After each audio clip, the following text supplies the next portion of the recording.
El último cafecito de la mañana, porque Sí. ya después ya viene el almuerzo. Claro, ya en un ratito tenemos que almorzar, nada pero más. hay tiempo para el último café y si no lo hacemos nosotros aquí en Telefe. Para charlar con especialistas hoy sobre la cuarentena, esta cuarentena que ya llevamos la tercera etapa. ¿Ya un mes llegamos? ¿Ya Sí, no, cumplimos todavía el no. mes? Todavía no. Todavía no cumplimos el mes, pero va para largo. Sí, todavía falta. Pero notamos que a mucha gente le cuesta cumplir muchísimo la cuarentena. Lo notamos por actitudes, lo notamos por informaciones que vemos, ¿no? Con excusas increíbles, algunos hechos realmente insólitos, hasta que los exponen en las redes sociales y demás.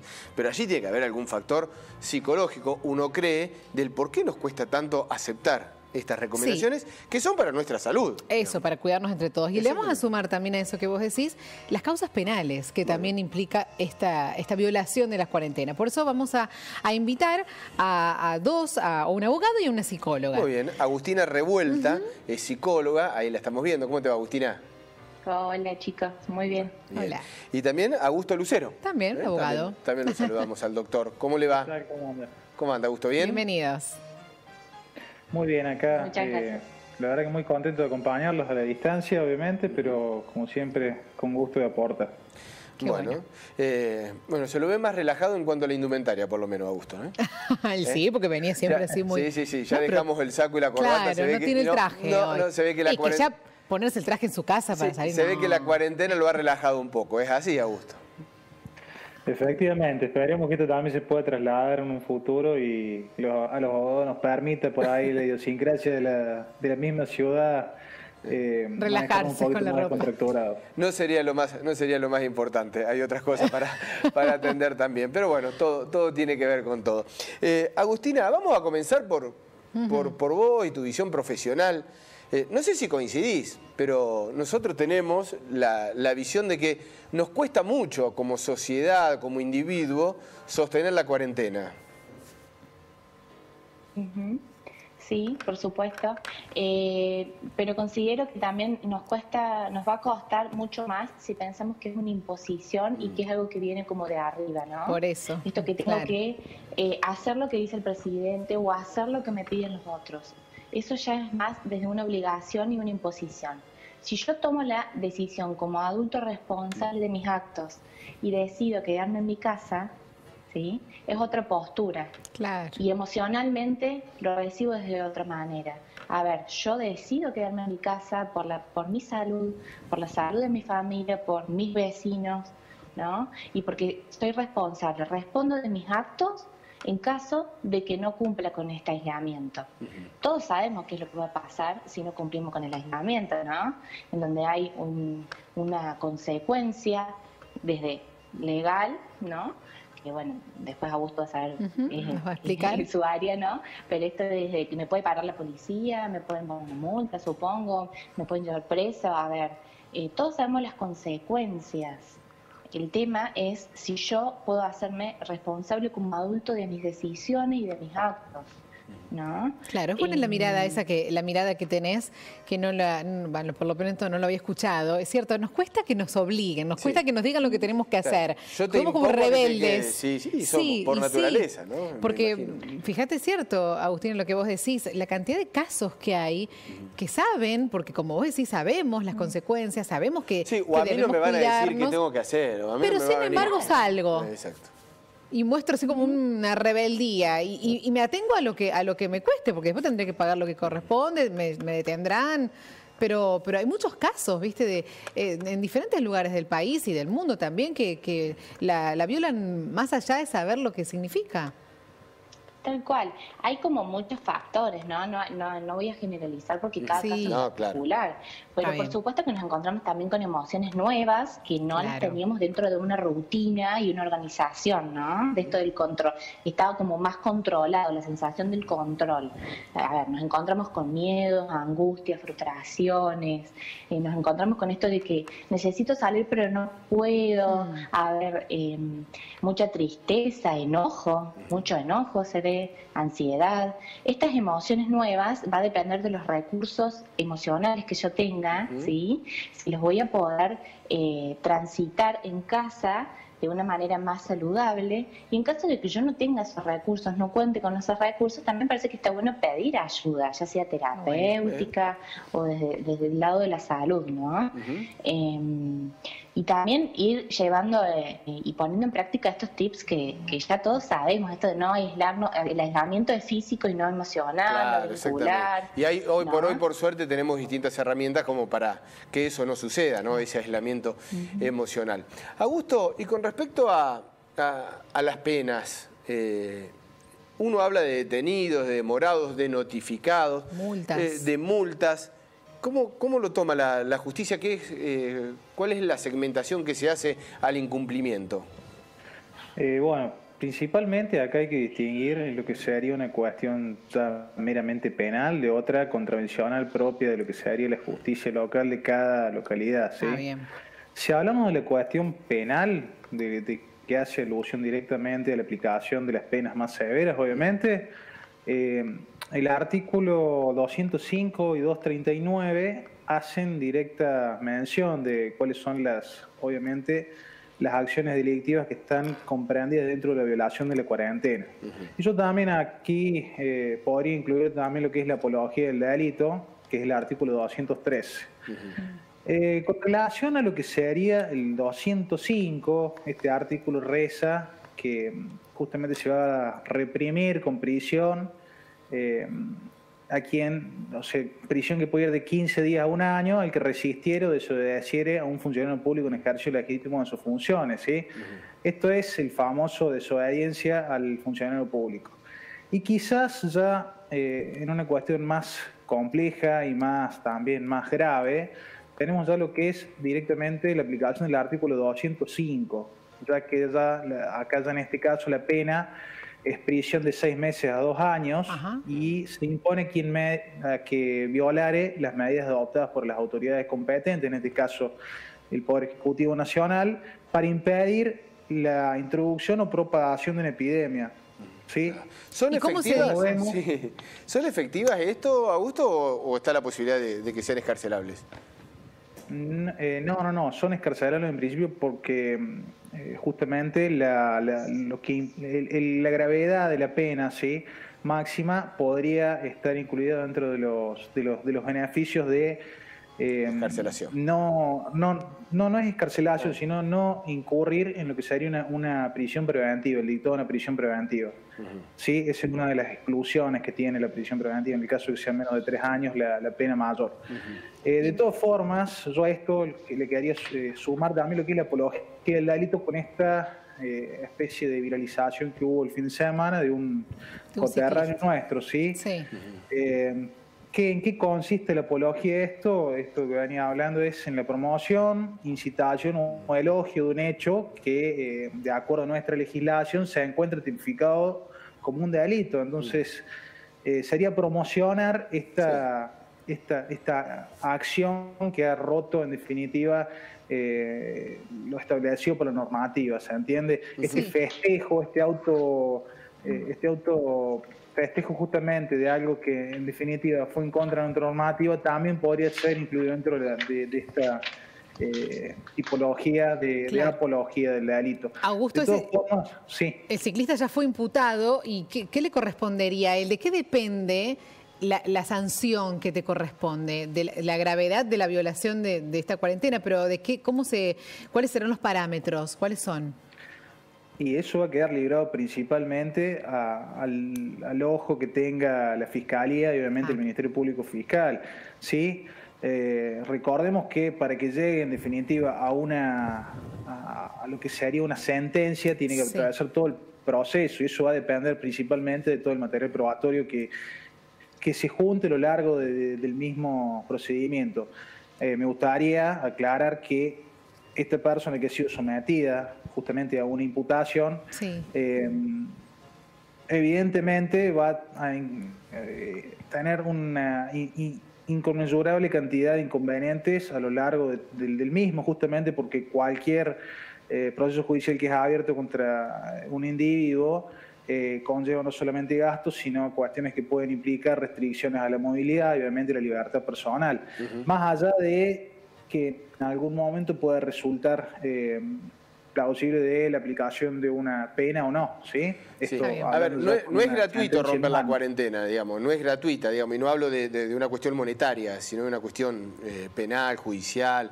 Exactamente. ¿Algún costo tiene?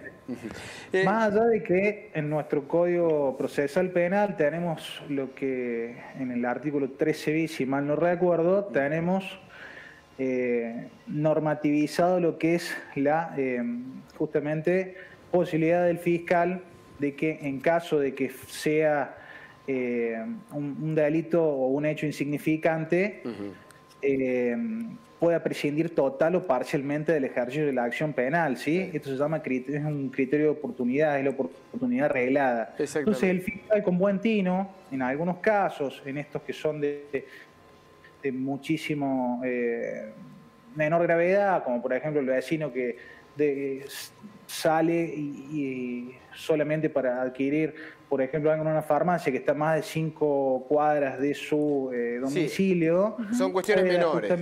Exacto.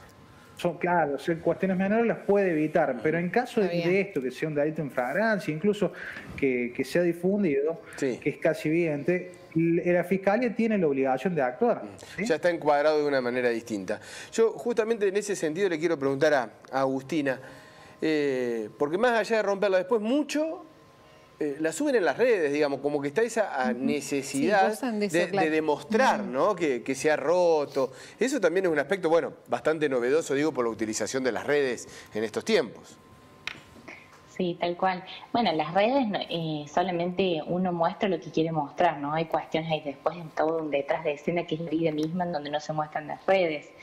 A mí me parece que hay una cuestión de reconocimiento, de que me vean, de ver qué tan transgresor soy y cómo me la banco, ¿no? Una cuestión muy cultural, ¿no? Sí. Esto también de la Argentina me parece de transgredir, bueno, se ve mundialmente. Y ahora en estos temas en donde vivimos cuestiones en donde no nos esperábamos, esto sale mucho más a la luz, ¿sí? Me parece que tenemos que ser muy cuidadosos también con esto de qué compartimos en las redes, qué consumimos. Agustina, una preguntita más y ya volvemos a Augusto, pero hoy hablábamos de los detenidos en Córdoba, que son ya cerca de 10.500 detenidos, y ¿te acuerdas que nos llamó la atención que primero la mayoría son hombres y la edad? Sí, los jóvenes. Los jóvenes, de 20... adolescentes, jóvenes. Claro, entre adolescencia hasta los 40 años, Agustina. ¿Eso también a qué se debe? A que primero sean más los hombres los transgresores y también los jóvenes. Bueno, los jóvenes por ahí quizás entendemos porque es una edad como más revoltosa, más rebelde, pero hasta los 40 años también. ¿Cuál es tu mirada con respecto a eso? A mí me parece que hay una gran omnipotencia, ¿no? Esto de pensar, a mí no me va a pasar o yo no voy a contagiar, ¿sí? Esto de que están exagerando, yo hago lo que quiero, ¿sí? Esta cuestión más también muy patriarcal, ¿no? No es casual que sean más hombres que mujeres.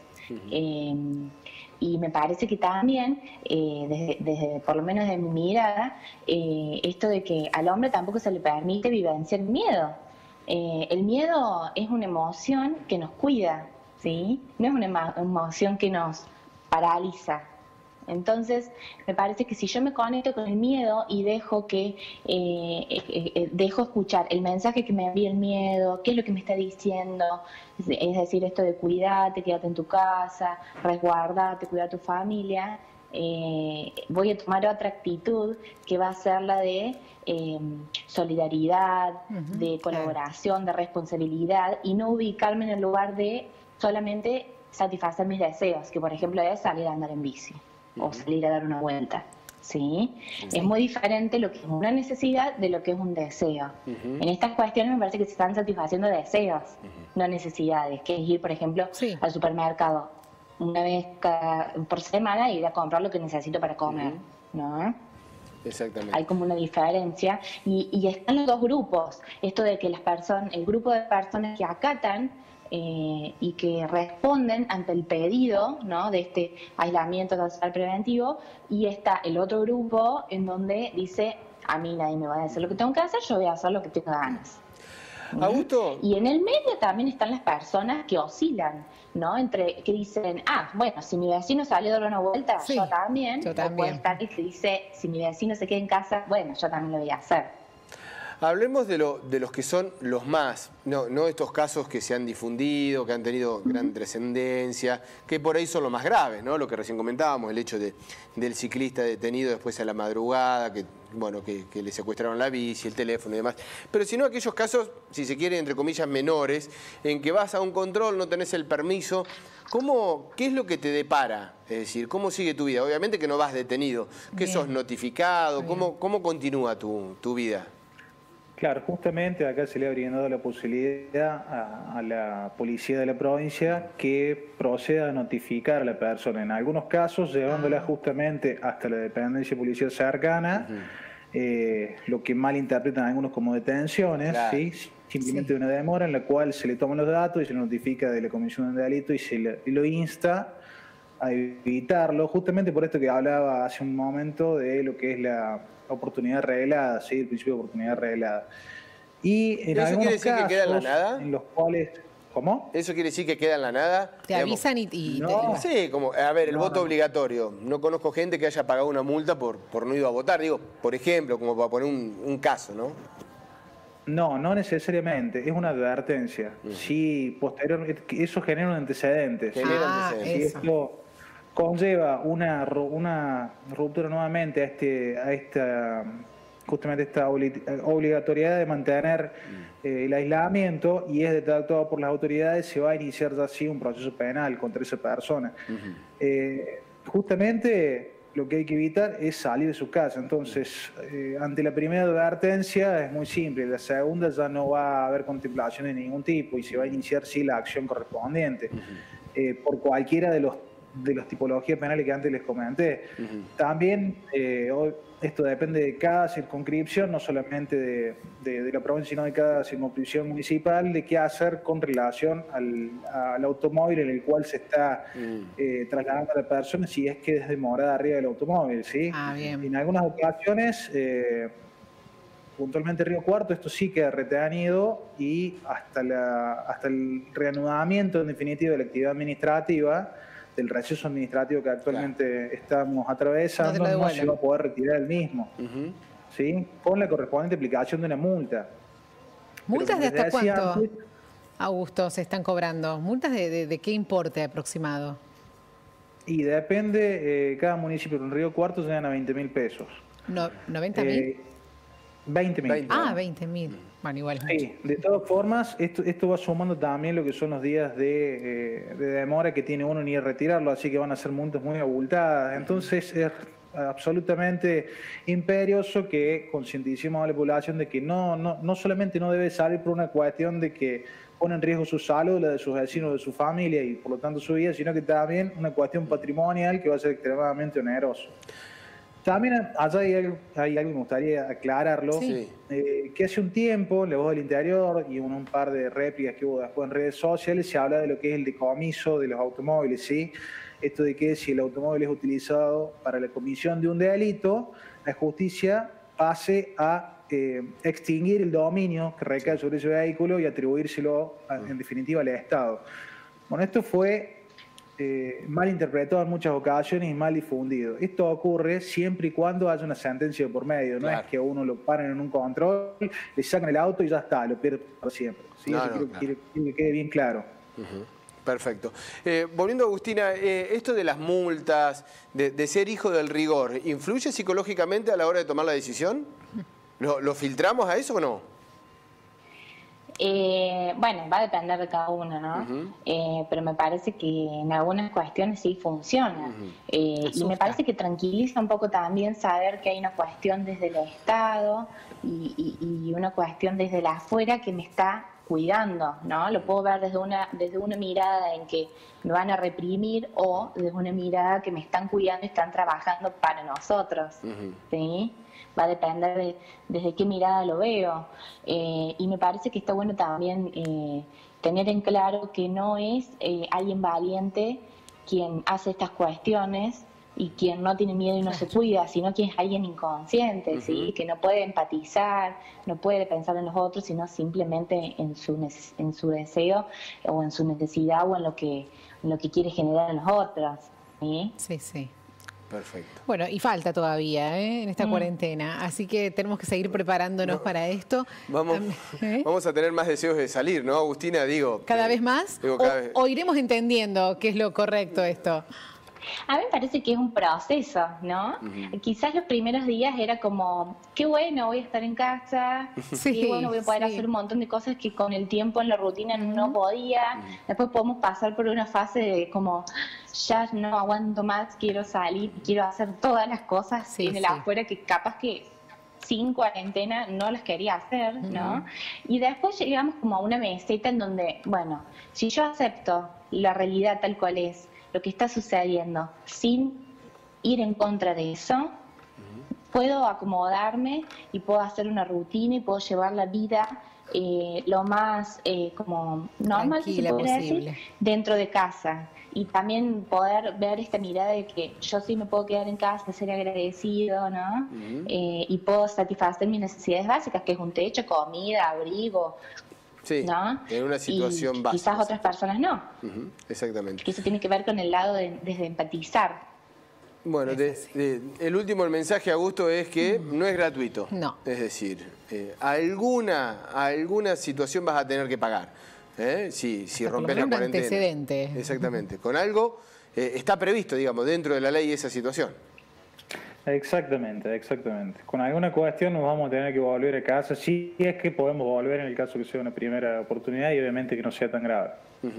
Así que, bueno, allí también... A cuidarse, exactamente, a cuidarse y a ser responsable, obedecer, que esto va a pasar, pero tenemos que seguir cuidándonos. Y ojalá que se instrumenten, ¿no?, todos esos recursos, que pone el Estado a la justicia, Augusto, para que después se lleven a la práctica y no queden en papel, tinta y demás. No, por supuesto, también tener en cuenta que el Estado le va a dar preponderancia obviamente a aquellas causas que ya tienen detenidos en curso, ¿sí? Con personas realmente privadas de su libertad. En general sucede eso. Lo más probable es que todo lo que sean las actuaciones administrativas que ahora se están iniciando y posteriormente, obviamente, pasen a una instancia superior, no sucedan en el corto lapso, ¿sí? Sino que esto se vaya decantando en el tiempo y obviamente los mayores perjuicios se vean aquellos que hayan incumplido la restricción, se vean dentro de el plazo de 1 o 2 años antes de las prescripciones de los mismos. Bueno, Augusto, Agustina, muchísimas gracias a los dos. Gracias a ustedes. Chao, hasta luego. Muchas gracias placer. por aceptar la invitación. Hasta luego.